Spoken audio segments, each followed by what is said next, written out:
Sir ಇದು ದೇವಿದೆ sir? ಇದು ದೇವಿದು, ದುರ್ಗಾದೇವಿದು. ಇದು ಎಪಾಕ್ಸಿ ವರ್ಕ್ ಅಲ್ಲ, ಇದು cut and paste work. Cut and paste work ಅಂದ್ರೆ ಅದೇ ವೈಟ್ ಇದು ಸಿಕ್ತಂತ ತಗಡ ಸಿಕ್ತಂತ ಹೇಳಿದ್ನಲ್ಲ, ಅದನ್ನು ಉಲ್ಟಾ ಕೆಲಸ ಮಾಡಿ ಎಂಬೋಸಿಂಗ್ ವರ್ಕ್ ಅಂತ ಹೇಳ್ತಾರೆ. ಇದು ಎಂಬೋಸಿಂಗ್ ವರ್ಕ್ ಹೇಳೋದು ಇದನ್ನು. ತುಂಬಾ ಚೆನ್ನಾಗಿದೆ ಸರ್. ಎಷ್ಟು ದಿನ ಟೈಮ್ ತಗೊಂಡ್ರಿ ಸರ್ ಇದು? ಸರ್ ಇದು ಒಂದು 10 ದಿವಸ ಆಗಿದೆ ಸರ್.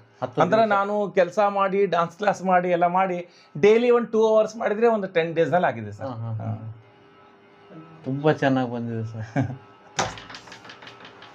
ಪೇಷನ್ಸ್ ಮುಖ್ಯ ಸರ್. ಪೇಷನ್ಸ್ ಮುಖ್ಯ ರೀ. ಅದಕ್ಕೆ ಮನೆಯಲ್ಲಿ ಅವ್ರದ್ದು ಸಹಕಾರ ಎಲ್ಲ ಮುಖ್ಯ. ನಮ್ಮ ತಾಯಿಯವ್ರದ್ದು ಸಹಕಾರ ಬಹಳ ಇತ್ತು. ಅವರು ಪ್ರತಿಯೊಂದಕ್ಕೂ ನಮಗೆ ಪ್ರೋತ್ಸಾಹ ನೀಡಿ ಹಿಂಗೆ ಮಾಡು, ಹಾಗೆ ಮಾಡು, ಹೀಗೆ ಮಾಡು ಅಂತ ಹೇಳಿ ನಮ್ಮನ್ನು ಪ್ರೋತ್ಸಾಹ ಮಾಡಿ ಮಾಡಿಸ್ತಾ ಇದ್ರು. ತುಂಬ ಚೆನ್ನಾಗಿ ಬಂದಿದೆ. ಇವಾಗ ನಾವು ದೇವಿದು ನಿಮಗೆ ತೋರಿಸಿದ್ವಿ, ಅದು ಇದರಲ್ಲಿ ಅದು ಪತ್ರದಲ್ಲಿ ಮಾಡೋದು. ಇದು ಶ್ರೀರಾಮನ ಒಂದು ಚಿತ್ರವನ್ನು ಮಾಡಿದ್ದೀವಿ, ಎಂಬೋಸಿಂಗ್ ವರ್ಕ್ ಅಂತ ಹೇಳ್ತಾರೆ. ಬಾಲರಾಮ ಇದು ಕಮಲದಲ್ಲಿ ಕೂತಿರೋದಂಥದ್ದು. ಆಮೇಲೆ ಮೇಲೆ ದಶಾವತಾರ, ಮತ್ಸ್ಯ ಕೂರ್ಮ ವರಾಹ, ದಶಾವತಾರ ಮೇಲಿರೋದು.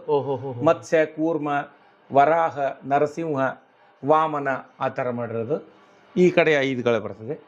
ಪರಶುರಾಮ, ರಾಮ, ಕೃಷ್ಣ, ಬೌದ್ಧ ಹಾಗೂ ಕಲ್ಕಿ ಅವತಾರ ಅದನ್ನು ಮಾಡಿ ಇಲ್ಲಿ ಇದನ್ನು ಬೆಣ್ಣೆ ಕೃಷ್ಣ, ಇದು ಕೂಡ ಅದನ್ನೇ ಬೆಣ್ಣೆ ಅದನ್ನು ಕೂಡ ಕಟ್ ಆ್ಯಂಡ್ ಪೇಸ್ಟ್ ವರ್ಕ್. ಇದು ಕೂಡ ತುಂಬಾ ಚೆನ್ನಾಗಿದೆ ಸರ್. ಇದೆಲ್ಲ ವರ್ಕ್ ಮಾಡಿ ಸುಮಾರು 30 ವರ್ಷ ಕೆಳಗಡೆ ಮಾಡಿದ್ರು ಸರ್ ನಾನು.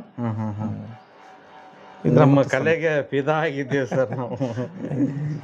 ತುಂಬಾ ಚೆನ್ನಾಗಿ ಆಗಿದೆ ವರ್ಕ್.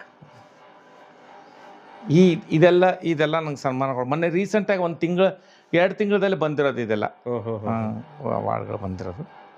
ನಿಮ್ಗೆ ಎಷ್ಟು ಸನ್ಮಾನ ಮಾಡಿದ್ರು ಕಡಿಮೆನೇ ಸರ್. ಹಂಗೇನಿಲ್ಲ ಸರ್. ನಿಮ್ಮ ಆಸಕ್ತಿಗೆ ತುಂಬ ನಿಮ್ಮ ತಾಳ್ಮೆಗೆ ತುಂಬ salute sir. Thank you sir, thank you.